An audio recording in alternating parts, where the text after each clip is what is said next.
I remember the exact moment when everything I thought I knew about money started to unravel. For years, I believed that the core of my financial struggle was simple. I just didn't make enough. That belief was like a script running non-stop in my mind, shaping every decision, every worry, every plan. If I had more money, I told myself, everything would be fine. So I chased after raises, side hustles, new gigs, all with the hope that an increase in income would be the magic fix, the long-awaited answer to the stress that had weighed on me like a shadow. And yet, when the raise finally came, something unexpected happened. Instead of relief, I felt a tightening in my chest, the same anxiety, only bigger. My bills grew alongside my paycheck. More money meant more temptation, more things to buy, more habits to feed. I was exhausted from the chase, but the finish line kept moving. My mind kept searching for that elusive peace, but each month ended with the same knot of fear and frustration. It wasn't the amount of money in my account that was the problem. It was what I was doing with it, how I was thinking about it. But I couldn't see that then. I was blind to a deeper truth that needed to emerge. Looking back, I realized I wasn't alone in this. So many people I know, friends, family, co-workers, carry the same story. They pin all their hopes on the idea that a bigger paycheck will solve their struggles. Sometimes it does help, at least for a little while, but the relief is fleeting. Eventually, something shifts, the relief gives way to restlessness, and the cycle starts again. There's an invisible current beneath it all, a subtle but powerful pattern that keeps running no matter how much the numbers on a paycheck grow. In those moments of restless dissatisfaction, I began to wonder, what if the struggle isn't about the money itself, but about how I relate to it inside my own mind? What if the real problem doesn't lie in how much I earn, but in the unseen ways I think, feel, and act around money? It was a humbling question because it meant looking inward, dismantling my assumptions, and facing parts of myself that I had avoided for years. This wasn't just about budgeting or saving or earning. It was about understanding the inner dialogue that shaped every financial choice I made, often without me even realizing it. The more I observed myself, the clearer it became. I was caught in a loop of automatic reactions fueled by my emotions, fear, guilt, desire, and an overwhelming urge to fix things quickly. When I felt stressed, I spent impulsively. When I feared scarcity, I saved obsessively, but without real peace. When opportunity knocked, I hesitated, uncertain if I deserved good things. These patterns weren't random. They were part of a deeply ingrained way of thinking about money that had followed me through life, a mindset so automatic it felt like second nature. It was frustrating because the tools I once thought were key, getting a better salary, finding new clients, hustling harder, only swept the surface.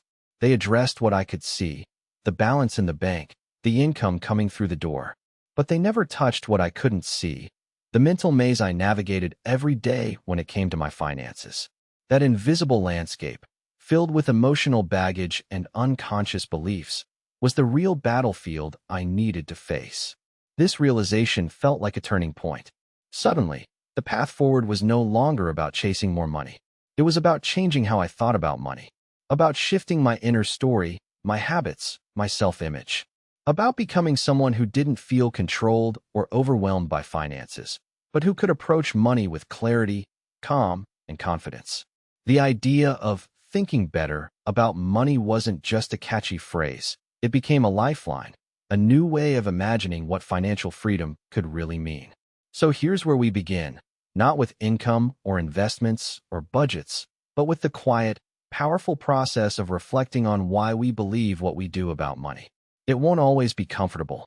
It might require compassion for yourself where you once had frustration. It's not a quick fix or a motivational pep talk. It's an invitation to deeper understanding, so that you can break free from the invisible loops that keep you stuck, no matter what your income might be. What if we could step outside all the noise and habitual thinking and start to notice the invisible stories running in our heads? What if the road to financial peace started not with more money, but with new ways of thinking, ways that create lasting change because they come from inside us, not just from the numbers in our accounts? This is the journey I'm on now, and I want to bring you along. Because it turns out, the hero of this story isn't someone who just earns more. The hero is someone who learns to think differently, who sees the hidden patterns, and rewrites the narrative so that money serves them, rather than the other way around. I invite you to take a moment and ask yourself, what's the story I've been telling myself about my finances? And what if, just what if, that story is ready to change? When I first started noticing how my thoughts shaped my financial choices, it felt like discovering a hidden map in an old attic, a map to territory I'd been wandering blindly for years. Instead of focusing on balances and budgets, I had to turn inward and explore the mental frameworks quietly guiding each impulse and hesitation. This journey quickly revealed how deeply intertwined emotions and cognitive shortcuts govern the way I respond to income streams and expenditures. One afternoon, I found myself sitting with a friend who was confessing his frustrations. Despite a healthy paycheck, he had no savings and struggled monthly to cover essentials. Listening carefully, I realized that he described a recurring scenario, an immediate urge to relieve discomfort through spending, whether to celebrate or to cope. This pattern echoed a deep emotional conditioning that bypassed logical planning altogether. It became clear that reacting to financial pressures emotionally can create a powerful loop where temporary relief masks chronic instability. My friend's story triggered a memory, recalling how I used to do much the same. There was a time I equated spending with self-preservation.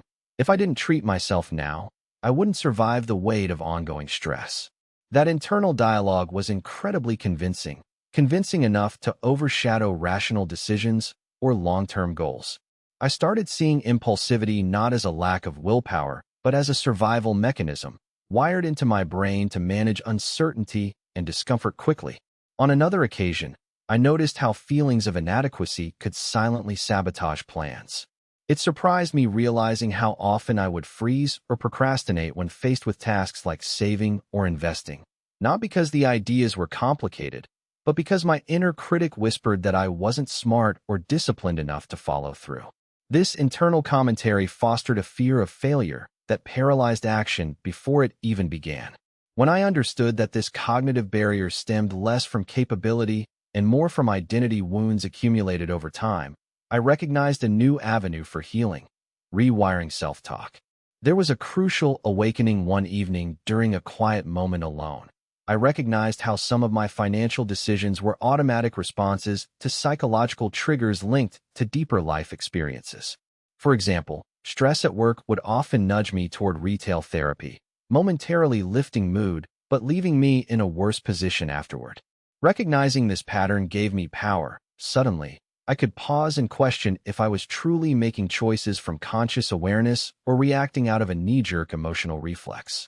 The subtle yet pervasive influence of my self-image also became impossible to ignore. I noticed that my spending habits often reflected how I saw myself socially and personally. If I felt internally depleted or small, I might attempt to fill that void with tangible possessions or experiences. Similarly, feelings of scarcity within fueled hoarding behaviors or an unwillingness to invest even in beneficial opportunities. My finances became a mirror, reflecting inner narratives of worth and fear more acutely than any bank statement. I also discovered fascinating insights about cognitive biases that hijack decision-making. For instance, confirmation bias encouraged me to seek evidence that supported limiting beliefs, like, "I'm always behind financially," even when contradicting data existed. Loss aversion made me irrationally afraid to sell bad investments or change money routines, fearing immediate pain over longer-term gain.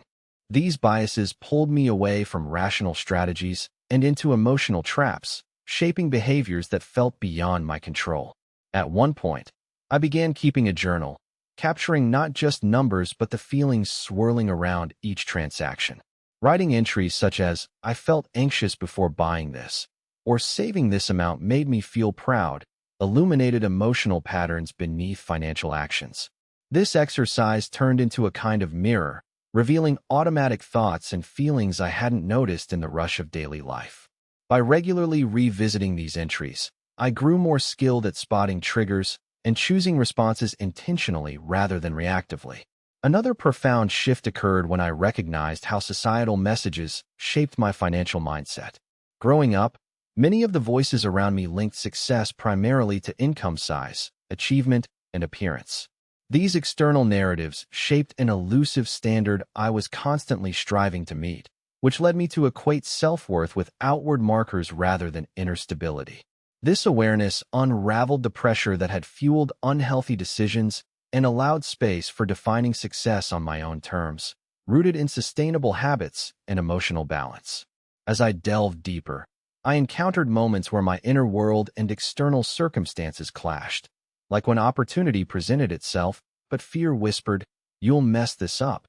These moments exposed a tension between my desire for growth and my protective instincts wired to avoid past discomforts. Navigating this delicate dance required grace and patience, acknowledging that change is seldom linear, but rather a spiral of progress, setbacks, and renewed hope. Now, consider how this applies when you face unexpected expenses or financial crossroads. Does your mind rush toward quick fixes or emotional reactions? Or are you able to pause, draw from a clearer mental space, and choose actions aligned with your long-term vision? Developing this mental agility transforms challenges into opportunities for growth, invites resilience, and gradually frees you from unconscious cycles. Ultimately, recognizing the intricate psychological mechanisms behind financial behaviors offers a crucial advantage. It shifts the narrative from blaming external circumstances or income levels to embracing self-awareness as a powerful tool. Building this inner toolkit allows us to respond rather than react, to design financial lives that reflect not only practical needs, but emotional realities and aspirations. The journey involves cultivating mindfulness, challenging deep-rooted beliefs, and nurturing a sense of agency that extends far beyond numbers into realms of identity and self-trust. I remember a particular evening when I sat across from my mentor, a calm, steady presence who challenged me beyond my usual way of thinking. We weren't discussing figures or investments that night. Instead, she pressed me to reflect on the stories I told myself about worth and security. "Let's think about how you feel around your finances," she said gently, "not what you earn or spend." That moment shifted my perspective profoundly. I started noticing how feelings of scarcity continued to eclipse any progress I made, shaping my reactions in ways I couldn't previously grasp. Before that conversation, I never paused to consider how deeply emotions sculpt the scripts running behind my decisions. They influence not only choices, but also the energy I carry into every transaction, every budget meeting with myself. It's like carrying an invisible suitcase packed with old fears and doubts that get heavier with each doubt whispered internally. These emotional imprints can distort even sound financial decisions, subtly steering them off course. I realized my challenge wasn't only external constraints, but also the invisible emotional weather that accompanied me daily. One vivid example came to light during a small victory. I managed to set aside a modest emergency fund. On paper, this was a milestone, something I had long thought impossible. Yet inside, I felt a gnawing sensation, an unease disguised as satisfaction. Instead of relief, I felt an urge to test the pain threshold. Could I spend a little just to prove I was still in control? This shadow play between accomplishment and fear revealed an internal struggle where security and self-sabotage walked hand in hand. Recognizing this paradox opened my eyes to the nuanced nature of emotional responses entwined with financial behavior. The brain's wiring also plays tricks that many overlook. For instance, I discovered how the habit of instantaneous gratification acts like a magnet, pulling me toward quick rewards instead of steady gains. This neural craving often misaligns with goals that demand patience and delayed pleasure, such as saving for retirement or investing in personal growth. Sometimes, I found myself caught in this tug-of-war, my rational mind yearning to build, but emotional impulses demanding immediate satisfaction. It felt like having two languages inside me, sometimes harmonious, often conflicting, shaping my everyday financial narrative. A striking moment occurred when I faced an unexpected expense, a broken appliance during a tight month. My initial reaction wasn't to problem solve or budget, it was panic. My chest tightened, and my mind spun scenarios of disaster, magnifying the potential negative outcomes far beyond reality. This stress response was rooted deep in survival instincts, but lacked the context of my actual resources. It was a stark reminder that emotional reactions often outpace logical calculations, hijacking my capacity to respond thoughtfully. That experience sparked a growing dedication to cultivating emotional resilience alongside financial savvy. At times, I noticed how societal expectations added unwelcome pressure, like invisible weights disguised as motivations. The drive to maintain appearances, keep up with peers, or endorse a certain lifestyle created a fog that clouded my judgment. Decisions made under these pressures rarely aligned with my authentic needs or values. I recall feeling trapped in an endless performance, where financial choices became acts of seeking approval rather than genuine self-care. This realization made me question the external voices I had elevated over my own inner wisdom. Experiencing these layers of psychological complexity led me to experiment with mindfulness practices, simply tuning into my physical sensations whenever I approached spending or saving allowed an unprecedented clarity. For example, before buying something, I began to ask myself if the impulse came from genuine need or was masked by a fleeting emotional surge. Sometimes it was boredom, sometimes loneliness, other times a hope to feel more accomplished. Noticing these nuances in the moment gave me pause and introduced a space where deliberate choice could emerge, gradually rewiring old habits. Beyond self-observation, I started embracing curiosity towards setbacks instead of harsh judgment. When I stumbled into an avoidable expense or missed a savings target, I resisted the urge to beat myself up. Instead, I asked, what was happening in my mind just before this? What feelings or thoughts led me here? This compassionate inquiry transformed mistakes into valuable data points, like road signs directing me toward areas needing gentle attention and healing. The narrative shifted from blame to exploration, fostering an ongoing dialogue between my goals and emotional realities. Now, consider your own financial moments filled with tension or uncertainty. What sensations arise in your body? Are there familiar emotional patterns seeping into your decisions? By learning to trace these currents beneath your actions, you gain access to a language spoken in feelings and impulses that, once understood, can be translated into healthier habits. This internal attunement goes beyond typical budgeting frameworks, unlocking a dimension where economics meets emotional intelligence and where control grows from clarity within. In weaving together these threads, awareness of emotional undercurrents, recognition of impulsive pulls, and compassionate reflection, I found a foundation on which to build steadier financial pathways. The journey requires patience, willingness to meet uncomfortable truths, and persistent practice.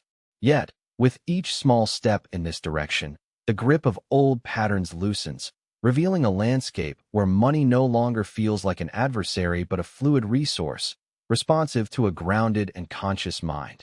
Once, during a late-night conversation with a close friend, I unveiled a truth that had been simmering beneath the surface of my financial experiences.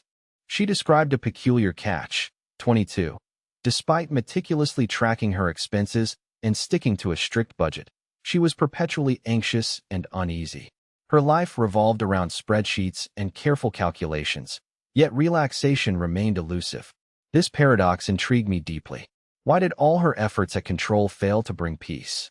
As we delved deeper, it became apparent that a critical barrier was her mind's relationship with uncertainty. She carried an intrinsic discomfort with ambiguity, especially in financial contexts, which made precision an emotional defense mechanism. This tendency turned money management into a battleground where perfection was the elusive prize. I saw myself mirrored in her narrative. I, too, had sought refuge in exact numbers, believing microscopic control could ward off turmoil. Yet, this quest often birthed a rigid mindset that suffocated creativity and adaptability. Reflecting on my own journey, I recognize how intolerance for unpredictability influenced my decisions subtly but profoundly. When faced with financial dilemmas, I gravitated towards safe choices, dismissing innovative or unconventional options despite their potential benefits. That internal script whispered, "Stick to what you know, deviation is risky." Ironically, this led to stagnation and missed opportunities. Our brains, wired to avoid discomfort, dulled our ability to welcome uncertainty as fertile ground for growth. Months later, a shift occurred during an unexpected workshop on emotional agility. Presented with exercises to embrace discomfort instead of evading it, I hesitated at first. For years, I equated financial success with eliminating unpredictability, not dancing with it. But as the facilitator guided us through visualization techniques where uncertainty transformed into possibility, my rigid mental architecture began to soften. I began to understand that resilience arises not from control, but from the capacity to navigate flux with openness and calm. An anecdote that captures this transformation vividly happened a few weeks afterward. A surprising medical bill landed in my mailbox. Its sum initially staggering. My primal reaction was panic, a cascade of worries about how this would derail savings goals and upcoming plans. Instead of immediately reacting, I paused and recalled the mental training from the workshop. Breathing deeply, I reframed the situation as a challenge, inviting creative problem-solving rather than catastrophe. The following days involved calling providers, negotiating payment plans, and adjusting budgets calmly. This approach, anchored in emotional steadiness, not only eased financial strain, but also diminished stress. Exploring further, I became aware of how stories from my past framed my relationship with risk and security in monetary terms. Childhood narratives often emphasized scarcity and warned against gambling with money, which had planted seeds of fear around any form of financial uncertainty. These inherited scripts shaped a mindset that equated safety with rigidity and sealed off pathways toward experimentation. Over time, I realized that freedom involved rewriting these scripts, valuing foresight and preparation, but entertaining flexibility and trust in oneself. A pivotal encounter came when I met someone who thrived as an entrepreneur. Her fearless attitude toward financial ambiguity fascinated me. She admitted experiencing moments of doubt and fear, but described them as companions on a vast wilderness trek, a journey she didn't want to shortcut with false certainty. Witnessing her ability to welcome risk while maintaining grounded confidence sparked an internal dialogue. Perhaps embracing flux was not a threat, but a gateway to authentic growth. This led me to experiment with small steps toward embracing unpredictability. I challenged myself to allocate a modest portion of income toward opportunities with uncertain outcomes, investments, creative projects, or learning experiences, carefully controlled but deliberately open-ended. Each move was a tactile lesson in balancing caution with curiosity. Instead of tightening the grip, loosening it occasionally invited insights, fresh perspectives, and unexpected rewards. Now, consider how your mind navigates occasions where financial outcomes feel murky or vague. Does hesitation freeze you? Or do you harness uncertainty as fuel for exploration? Cultivating the ability to sit comfortably with not knowing can transform each decision into a doorway rather than a dead end. Evolving from avoidance to engagement allows psychological flexibility that ripples into every subsequent choice. Ultimately, I understood that mastery over monetary life doesn't lie solely in clever calculations or relentless control, but also in developing emotional nimbleness. Like a sailor adjusting sails to shifting winds, thriving requires sensitivity to internal signals combined with the courage to trust the voyage. As these insights deepened, the relationship with resources began to embody a dynamic dance, sometimes steady, sometimes unpredictable, always alive to opportunity. This nuanced balance, once foreign to me, now feels like a true ally on the road ahead. There was a time when I believed mastery over my finances hinged solely on acquiring additional income streams. I chased side gigs, dipped my toes into freelance projects, and scrutinized every opportunity to increase my cash flow. But the deeper I ventured, the more I discovered how my mind unwittingly sabotaged each advance. One evening, after a particularly exhausting sprint to meet a freelance deadline, I sat down with a notebook and asked myself a simple but radical question. How do my automatic thoughts shape my financial choices?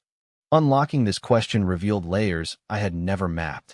My mind, I found, was tangled in habitual narratives that flared up unexpectedly. Voices repeating phrases like, "You don't deserve this," or "This is too good to be true," triggering hesitation or avoidance. It was like running a marathon while dragging invisible chains. Those recurring mental catchphrases didn't emerge from logic, but from deep-seated fears and beliefs I had absorbed silently over time. and they turned every opportunity into a battlefield of internal resistance. In one striking episode, I managed to land a contract that doubled my usual monthly earnings. Yet, instead of celebration, a cold dread rushed in. I convinced myself the work wouldn't pan out or that I'd mess up the client relationship. The night before the project started, I was restless, haunted by an uneasy feeling I couldn't shake. The tension was suffocating because I sensed that my thoughts weren't simply reflections. They were active architects shaping my reality, steering me away from success. This insight pushed me to trace the roots of such self-limiting beliefs. I recalled moments from my childhood when financial discussions were veiled in anxiety and criticism. Phrases uttered in passing, like, "we can't afford that," or "money doesn't grow on trees," buried themselves in my psyche, erecting invisible barriers. These early engravings dictated my subconscious, creating a contradictory map, a hunger for stability mingled with a fear of abundance, often showing up as self-sabotage dressed in caution. Compounding this, I noticed my mind's penchant for instant judgments, latching onto worst-case scenarios like a moth to flame. This cognitive trap tethered me to emotional distress, making it challenging to step into long-term strategies or sustained discipline. I found myself oscillating between overconfidence and paralyzing doubt, a pendulum swinging wildly, while the calm I craved stayed out of reach. Recognizing this, I began practicing a technique a mentor shared, with a twist adapted to my style. Before each financial decision, I wrote down all the automatic thoughts flooding my mind, no matter how irrational or embarrassing. Then, I questioned each one meticulously.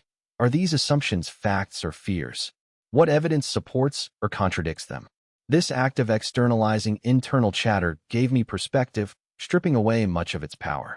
Over time, the loud internal monologue quieted, replaced by a more reflective, compassionate voice.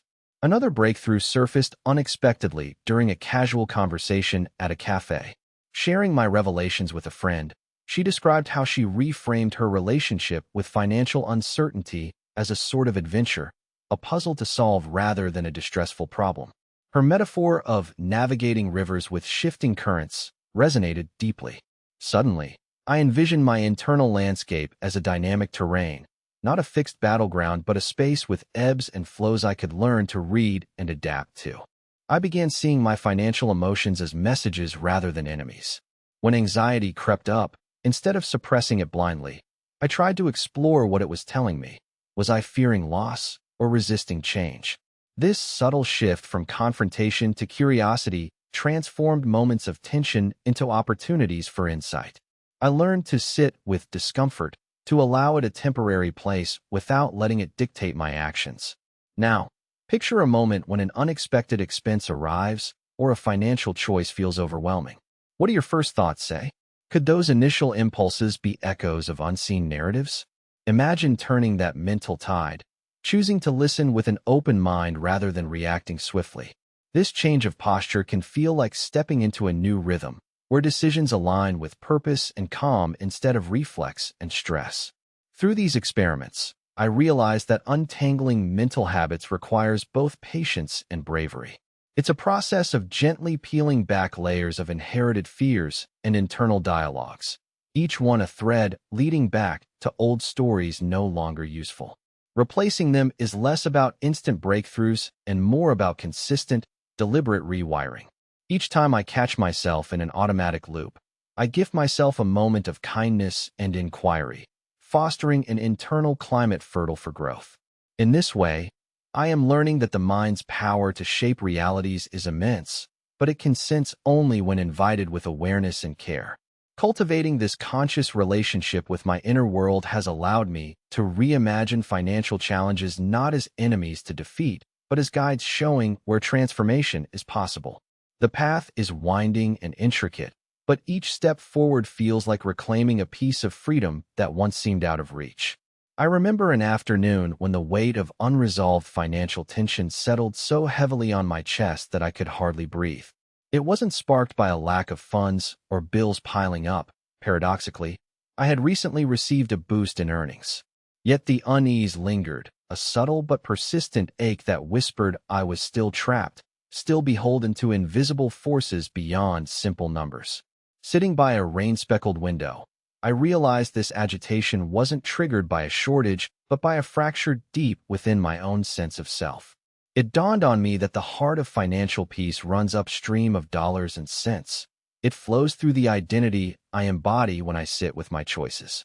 On a whim, I dug out an old painting I'd done years ago, an abstract canvas thick with vibrant blues tangled by streaks of gray. As I stared, it somehow mirrored the chaos inside my mind, patchworks of hope diluted by lurking doubt. If I saw my mindset as this canvas, messy and unfinished, it meant I could repaint, edit, and reshape it. The challenge wasn't external, but internal transformation. That afternoon marked the moment I committed myself to crafting a new persona, one forged not solely in earning or spending, but in mastery, resilience, and compassion toward myself. Days later, I met a woman named Emily at a community gathering. She carried herself with quiet dignity, candidly sharing how reclaiming control over her finances began with re-envisioning who she was. I stopped thinking like someone who scrambles to survive and started thinking like a steward of my own abundance. Her phrasing struck a chord. Stewardship implied intentional guardianship, a role that invited not anxiety, but responsibility mixed with care. Hearing this, I realized my mindset had been stuck in a victim narrative, perpetually reacting rather than architecting my financial life. Inspired by Emily's journey, I started to incubate a fresh set of inner dialogues. Each morning, before diving into email or tasks, I rehearsed affirmations that aligned with this new self-image. I am capable of making thoughtful decisions, I whispered. I navigate financial challenges with clarity. These phrases weren't mere mantras, but anchors that slowly rewired my nervous system's habitual responses. The shift felt incremental, like learning to swim in slow, deliberate strokes after years of flailing. One practical moment underscored this shift. Faced with a tempting but unnecessary purchase during a weekend market, I paused and asked myself, which version of me would make this choice? The urge to indulge swayed me briefly, but the image of my more grounded self held stronger. I left the stall, feeling proud rather than deprived. That choice seemed small, but it rippled, a tangible victory confirming that adopting a new identity wasn't just theoretical. It was actionable, lived moment to moment. Yet, reshaping identity wasn't always smooth. There were days when doubts attacked like consuming storms. I remembered an evening my phone buzzed, a reminder of an upcoming credit card bill that felt like a boot on my chest. Momentarily, panic replaced calm, threatening to undo progress. But instead of succumbing, I invited myself inward. What story am I telling right now? Does this story serve me?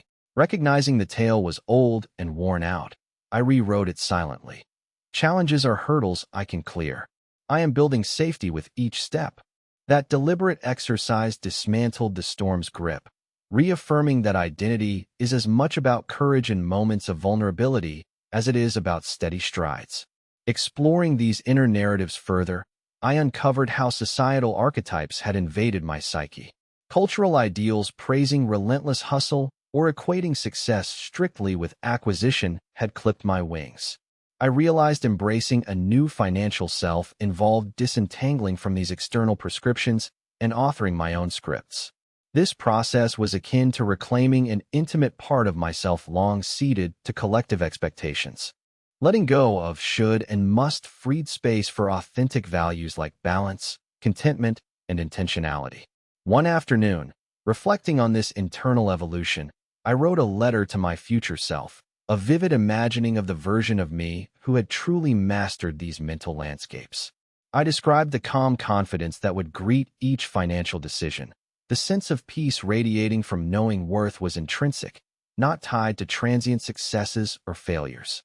Writing this letter was a grounding ritual, a declaration that identity was not fixed but fluid, ready to be crafted with intention. Now, consider how this approach could color your next financial choice. What inner version of yourself do you want steering the ship? Can you summon the qualities of patience, clarity, and self-trust before reacting to unexpected expenses or tempting splurges? Imagining that evolved self offers a compass, guiding not through rules, but through deep alignment with your authentic core. When identity shifts, Behavior follows, not out of discipline alone, but from a profound sense of who you are becoming. This transformation isn't about perfection or a sudden fix. It's a lifelong dance where small rewrites accumulate into profound change.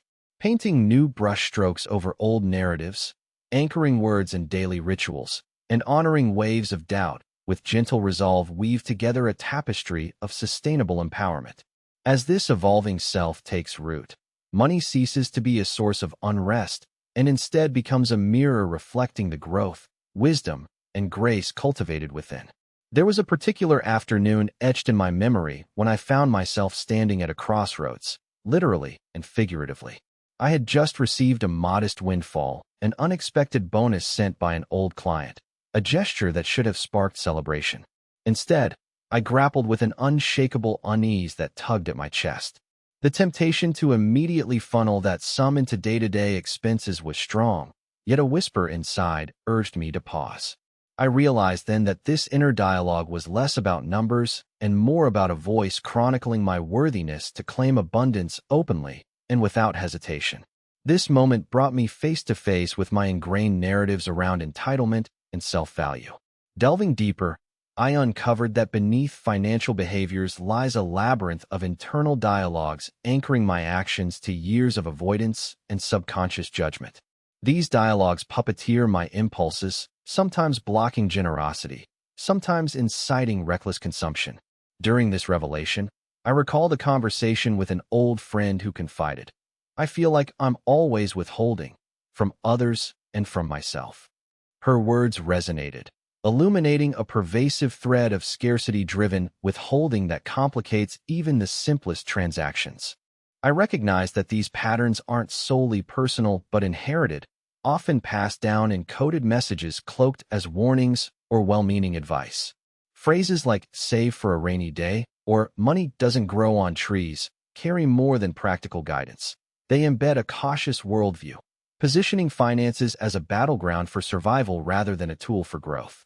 Once I acknowledged these unconventional inheritances, it became clearer how much work lay ahead in untangling self-imposed restrictions sewn into my psyche long ago. On a spontaneous trip, tangled in unfamiliar streets of a small coastal town, I observed a local artisan carefully crafting delicate glass ornaments. Watching his hands transform molten chaos into fragile beauty, I found a metaphor loosening the tension lodged in my thoughts. Just as shaping glass demands patience and gentle control, resisting temptation to rush lest the whole piece shatter, reworking my own inner narratives required subtler, incrementally tender approaches. Impatience threatened to crack the fragile progress, so I resolved to honor the slow, deliberate process of remolding my mindset. The artisan's practice mirrored a crucial insight. Rewiring internal scripts means engaging with fluidity instead of force. This isn't about outmuscling old fears through sheer will, but inviting them to reveal their hidden functions. For instance, anxiety about overspending often veils deeper anxieties clothed in protecting dignity or coping with past disappointments. Recognizing that fear's true shape allowed me to approach it with curiosity, asking gentle questions like, "What are you trying to protect?" rather than fighting or denying its presence. This shift from resistance to dialogue softened entrenched patterns and opened room for new possibilities. A vivid episode that crystallized this new approach unfolded on a routine grocery run. The aisles, threaded with colorful packages and impulsive triggers, felt like a minefield for mindless spending. Instead of charging in with habitual autopilot, I slowed dramatically, tuning to sensations beneath cravings. A sudden urge for a pricey snack surfaced, and rather than dismissing or indulging reflexively, I questioned its origin. I realized it masqueraded as comfort during an underlying wave of loneliness. This awareness sparked a choice to leave it behind, substitute a mindful walk later instead, nurturing my emotional needs without relying on external consumption. These daily experiments with awareness felt like planting seeds in fertile soil. Each conscious pause gave embryonic strength to an emerging narrative, one where financial interactions became conscious acts reflecting care rather than reaction. Instead of default patterns steering my choices, I cultivated attentiveness to the subtle interplay between inner stories and outer behaviors. This unfolding capacity felt empowering, transforming mundane transactions into layered encounters rich with meaning. But transformation isn't linear. I recall a rainy evening when unexpected expenses slammed my doorstep, and my newly nurtured perspective was tested fiercely. Overwhelmed, I experienced a cascade of old anxieties seeking to drag me into overwhelm. In the past, such storms would have swept me away in helplessness. However, this time I leaned into the practice of internal inquiry, tuning in to the rhythm of my breath, acknowledging the swirling emotions without surrendering to them. This embodied witnessing, noticing feelings as passing clouds rather than permanent fixtures, became a lifeline in the turbulence. Through these experiences, a wider frame emerged. I saw that my internal landscape not only directed how I handled money but sculpted the texture of my entire day-to-day existence. The clarity and compassion cultivated inside radiated outward, coloring interactions, decisions, and overall vitality. Cultivating this internal luminosity wasn't detached from financial mastery. It formed its very core. The evolving self I nurtured addressed money with grounded receptivity, a dance balancing vigilant stewardship with spacious openness for desire and enjoyment. Imagine yourself amid routine encounters with money, familiar impulses tempting quick responses or habitual retreats. What if you offered those moments a fresh lens, perceiving them as invitations to connect with deeper truths and opt for choices aligned with your fullest self? The power rests in translating awareness into deliberate actions, choosing attentiveness over automation, reflection over reactivity. Gradually, this re-scripting weaves through the fabric of daily life, shifting the center of gravity from outer accumulation to inner flourishing. I recall a particular afternoon when I stood frozen in front of my laptop screen, the cursor blinking back at me like a countdown timer. My savings accounts were healthier than ever, but instead of comfort, a quiet unease settled deep inside. It wasn't confusion or ignorance gnawing at me. It was as if my mind was rewiring itself, quietly exposing patterns of thought that had steered my decisions until then. I realized my financial habits were less about the technicalities of dollars and cents and more about identity, the stories I told myself about my worth and what money symbolized in my life. This realization sparked the first genuine curiosity I'd had in years. I began to notice how much my thoughts clustered around a recurring theme: control. Not control in the sense of discipline or planning, but a deeper, more elusive craving to command my world, to create a sense of safety amid unpredictable circumstances. I learned that this desire could manifest as rigid financial behavior, such as obsessively monitoring every expense or refusing to invest due to an irrational fear, but it also could disguise itself as reckless abandon when stress outpaced my coping mechanisms. Control was a double-edged sword, and I hadn't known how deeply ambivalent I felt toward it. On a chilly evening, I shared these musings with a friend over steaming cups of tea. She nodded knowingly and told me about her own shifting mindset. I kept telling myself I could never relax around finances because I was afraid of losing control, she said softly. Then I asked myself, what if control isn't about holding tight, but about learning to flow with the ups and downs? Her metaphor of water flowing around rocks stuck with me. Rather than resisting every ripple, what if the skill was finding a dance within the stream? This image opened a door I hadn't dared push. Motivated by this, I experimented with flexibility, a concept once foreign to my detailed spreadsheets. One afternoon, instead of fiercely sticking to a strict monthly budget, I allotted a small freedom fund to be used without guilt or second-guessing. I was apprehensive at first. Would I abuse it? Would it derail my progress? But to my surprise, the experience was liberating. I celebrated small joys, like spontaneous coffee dates or a book that captivated me, and the more I allowed this fluidity, the less stressed I became. This radical permission to embrace imperfection reshaped my mindset around value and self-worth. Conversely, there were moments when this newfound openness brought discomfort and doubt. I remember receiving a notice about an unexpected expense, a car repair that hit my account harder than anticipated. Fear and frustration bubbled up instantly, tempting me to retreat into rigid calculations and cutbacks.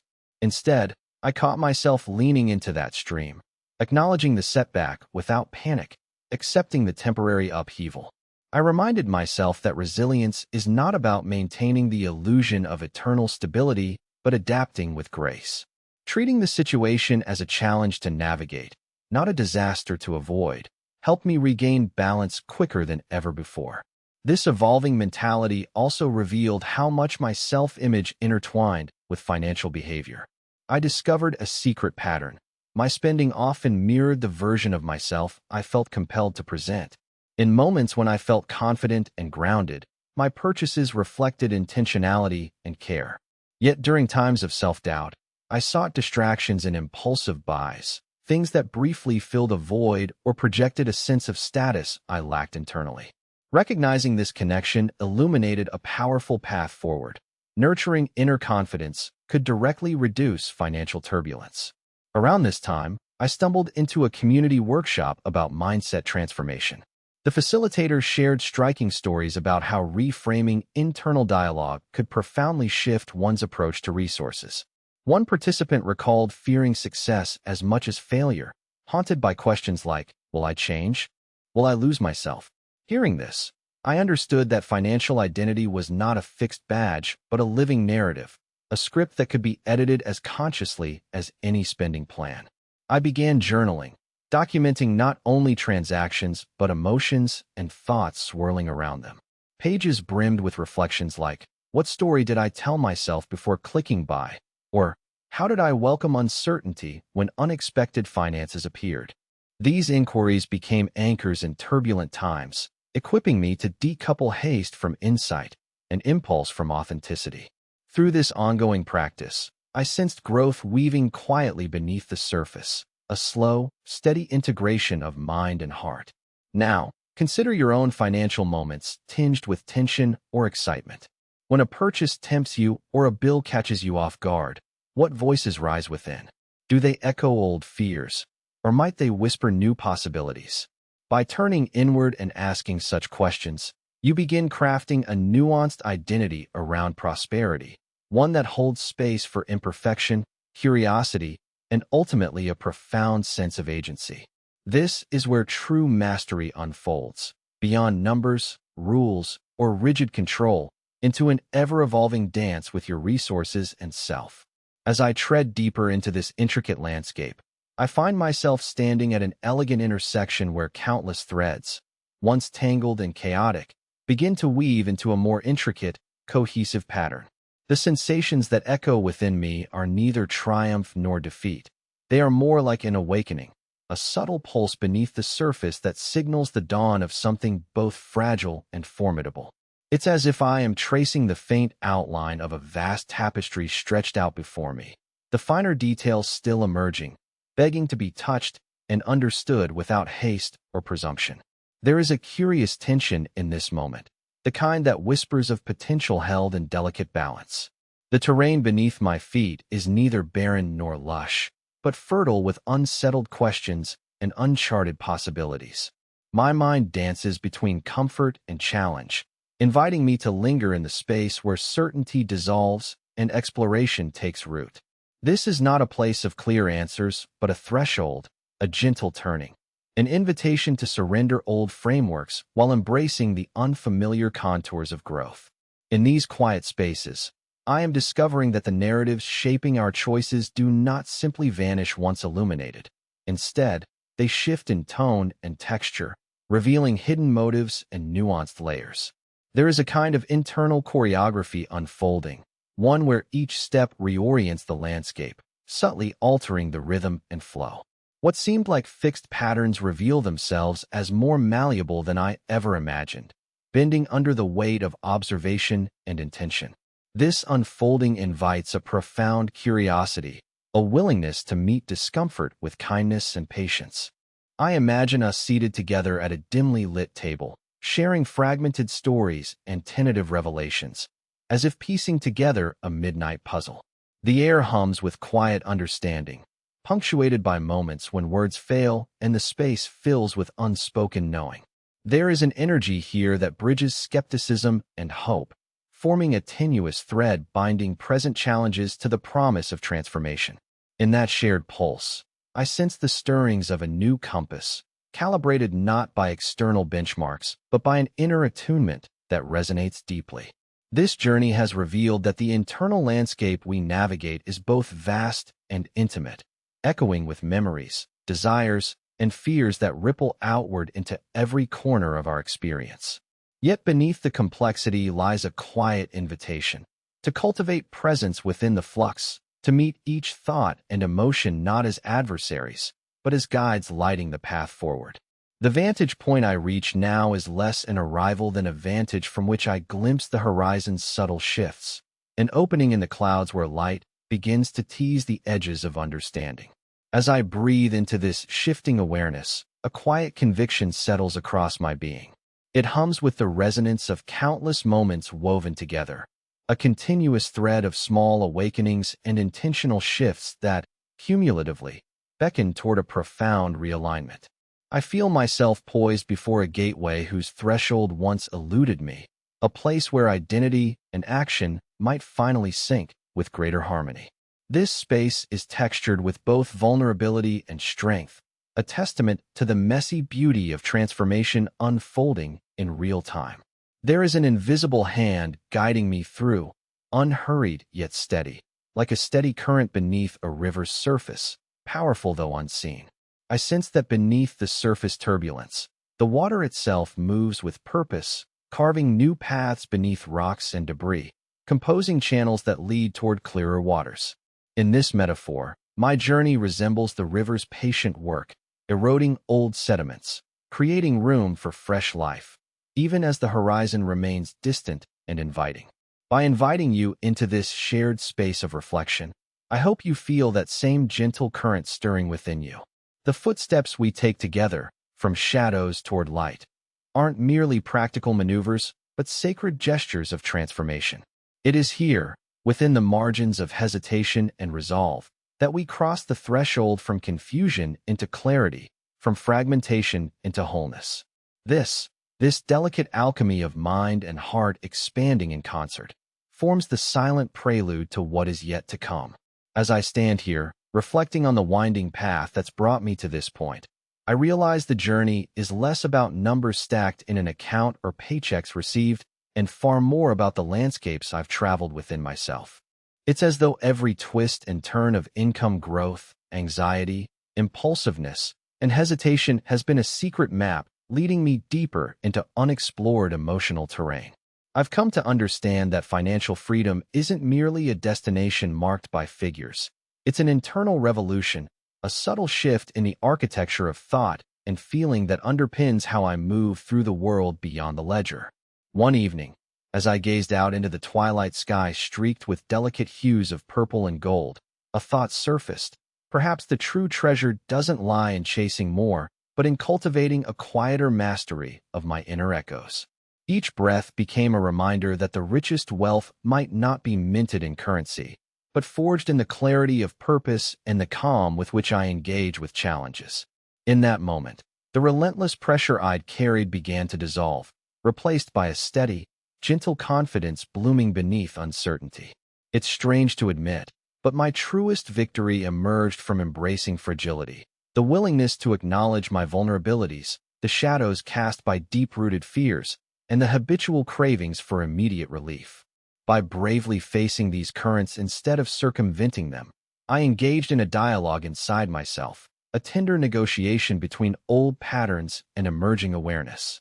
This delicate use of compassion opened portals where resistance once suffocated my capacity for growth. I found that sometimes the most profound strength arises not from ironclad resolve, but from the grace with which I hold my imperfections. At times, when the world seemed to demand quick fixes or bold leaps, I learned to honor the rhythm of patience.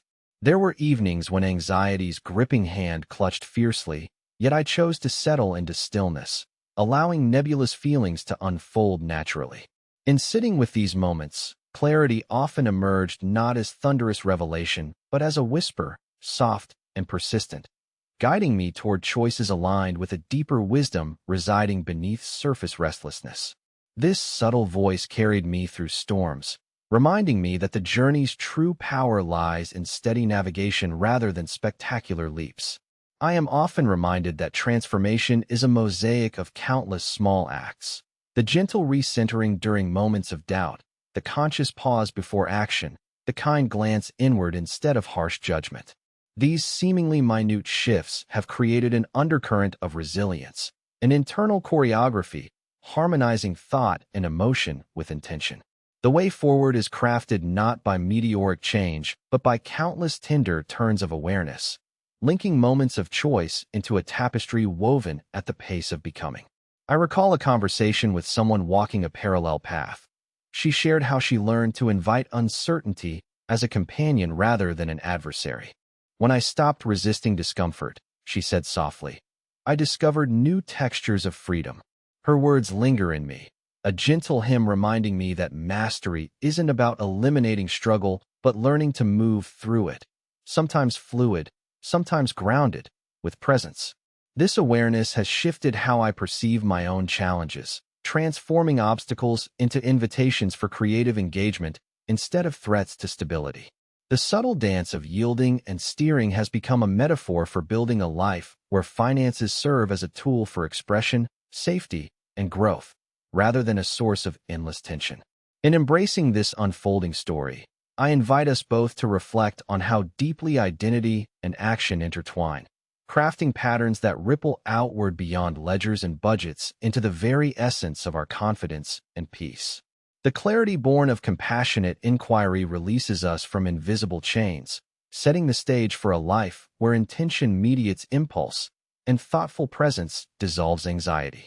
I hold on to the vision of becoming someone who meets life's complexities, not with brute force or harsh self-judgment, but with calm curiosity and an open heart.